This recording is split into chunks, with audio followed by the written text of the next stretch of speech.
Is he dead? No, sir! He's writing! Repeat! He's writing, sir! He's writing in a notebook! That man was not mad. He was working with shrapnel whistling round him because he couldn't wait. The contents of that notebook were too important to write it down later. He had to do it when his mind dictated.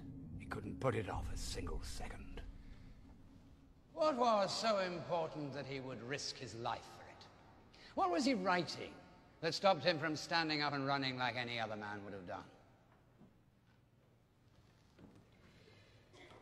The Tractatus Logico-Philosophicus. The most influential philosophical work of the 20th century. That soldier was called Ludwig Wittgenstein, the man who set the limits on our thoughts. The enigma that he tried to decipher was the following. Can we know the truth? All the great thinkers throughout history have sought a single certainty, something which no one can refute, like 2 and 2 make 4.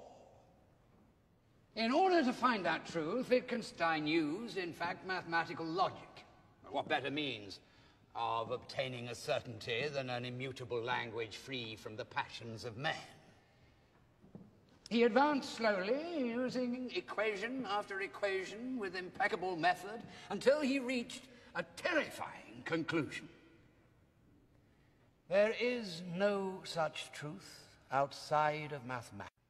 There is no way of finding a single absolute truth, an irrefutable argument that might help to answer the questions of mankind. Philosophy, therefore, is dead, because whereof we cannot speak, thereof we must be silent.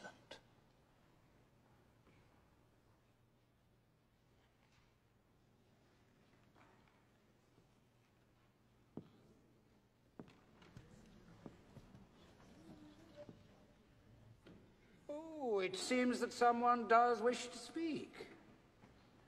It appears that you're not in agreement with Wittgenstein.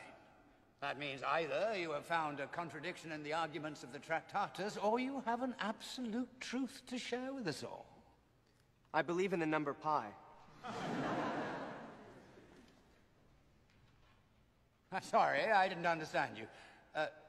What was it you said you believed in? In the number pi, in the golden section, the Fibonacci series. The essence of nature is mathematical. There is a hidden meaning beneath reality. Things are organized following a model, a scheme, a logical series. Even the tiny snowflake includes a numerical basis in its structure. Therefore, if we manage to discover the secret meaning of numbers, we will know the secret meaning of reality.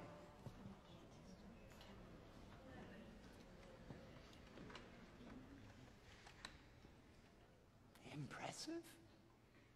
Translating his words into the Queen's English, we find ourselves faced with a fresh, rousing defense of mathematics, as if numbers were pre-existing ideas in reality. Anyway, this is nothing new. Since man is incapable of reconciling mind and matter, he tends to confer some sort of entity on ideas, because he cannot bear the notion that the purely abstract only exists in our brain. The beauty and harmony of a snowflake. How sweet. The butterfly that flutters his wings and causes a hurricane on the other side of the world.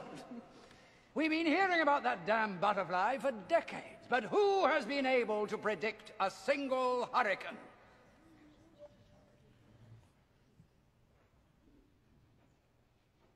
Nobody.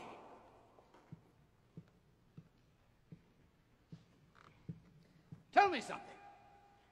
Where is the beauty and harmony in cancer? What makes a cell suddenly decide to turn itself into a killer metastasis and destroy the rest of the cells in a healthy body? Does anybody know? No. Because we'd rather think of snowflakes and butterflies, and of pain, war, or that book. Why? Because we need to think that life has meaning, that everything is governed by logic and not by mere chance. If I write 2, then 4, then 6, then we feel good because we know that next comes 8. We can foresee it. We are not in the hands of destiny. Unfortunately, however, this has nothing to do with truth. Don't you agree? This is only fear.